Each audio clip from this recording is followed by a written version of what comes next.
If you primarily play the Switch 2 in handheld mode, we found a case that looks awesome, adds ergonomic grips, and protects your whole console without sacrificing portability or breaking the bank. But you know what they say? If it sounds too good to be true, it probably is. This is the StandGrip bundle by Savage Raven.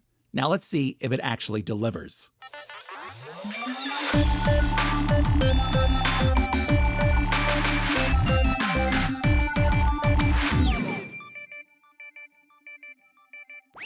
Welcome to Came From a Box. This is Sergio AM, and it feels like it was just yesterday when we first featured Skull & Co., or as I call them, Skull & Company, to the annoyance of millions. But yes, Skull & Co. is back, but now as Savage Raven. Due to legal reasons. And they're going all in on the Switch 2. Right out the gate, they've got over 10 accessories. That of course includes their incredibly popular grip case, which we'll be checking out soon. But there's one that they sort of snuck in here that's perfect for handheld users like myself. This is their StandGrip bundled with their front cover.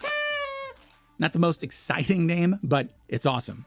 It's a handheld exclusive case, which means you gotta take it off to detach the Joy-Cons or use it in TV mode since it's not dock compatible. So if you're someone who jumps between modes, this may not be the best option, but I will say it's quick and easy to remove. Time! You can get it blacked out in this bundle, which is slightly discounted, or buy each piece separately in different colors that include some retro transparent ones that you can mix and match. I'll try to get my hands on all of them later so I can show you how awesome those combinations look. Right out of the box, it looks awesome and feels really well made. Starting with the case, the back is matte with a soft touch, and the inside is reflective but lined with a very tiny micro texture all throughout that I'm guessing might help the console stay in place or let it breathe. Not sure. And yes, it has grips. It's made of what feels like a flexible but durable TPU, which makes it very easy to attach. I just stretched it on from the top and then popped it in from the bottom. On here, we have protection all throughout the back, top, and bottom. But it also has this lip that sticks out on the edge along the top and bottom of the console and around the Joy-Cons.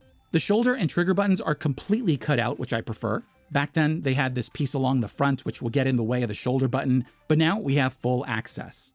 Speaking of cutouts, we've got access to all the essentials. First, we have the power and volume rocker, which are covered, but still easy to use. There's a cutout for the ambient light sensor, the exhaust vent. We've got a roomy one for the top USB-C port, and the 3.5mm audio port is slightly recessed, but should work with most audio jacks as long as they're not too thick. The game card slot has this inward lip on the back, which makes it easy to access, and another for the microphone. Down below, we have cutouts for both speakers, both intake vents, and the main USB-C port. Finally, so everyone can see, we even got one on the Switch 2 logo on the back. And don't worry, you can easily cover it up with like a sticker or something. The grips are about a medium size that curves out towards the bottom, but not the sides. On it, we have this micro texture that's very grippy and wraps all around, including on the edge of the Joy-Cons. In hand, it feels great. I love that texture, and as someone with big hands, it really helps to have the enhanced ergonomics on those flat Joy-Cons, but I do wish they were angled out a bit. Underneath, you'll notice that the case is flat all along the bottom, which lets it stand at a 75-degree angle, but it's not the most stable. In this case, I would have preferred a kickstand cutout, but considering it's a handheld exclusive case, it's not a huge deal. The front cover is rigid and looks like it's made of a polycarbonate. This is the transparent smoky black with a matte texture on the outside and reflective on the inside. It's got this slick linear design on the front with embossed buttons and sticks to keep it thin while protecting those inputs. To attach it, you start from the top and it snaps on towards the bottom. On here, it protects the entire front section, which includes the inputs and analog sticks. This is important because if it pushed up against those inputs, it could possibly turn on the console. And for those wondering, yes, it has enough space to fit with thumb grips attached, or at least the ones I tried. And up top, we have this ribbed looking section that wraps around and shields the bumpers. It also covers the power and volume buttons, the ambient light sensor. It reduces the exhaust vents to these two smaller cutouts, but it stays out of the way of the USB-C port, and it also covers the audio jack, game card slot, and microphone. Underneath, we still have access to the intake vents and the main USB-C port. Now at the bottom of the front cover, on both corners, we have these open tabs so you can easily pop it off the console, either quickly and violently, or slowly and calmly. The choice is yours. And yes, even with these, it can still stand, but now at a 90-degree angle. Same as without it, it's not the most stable.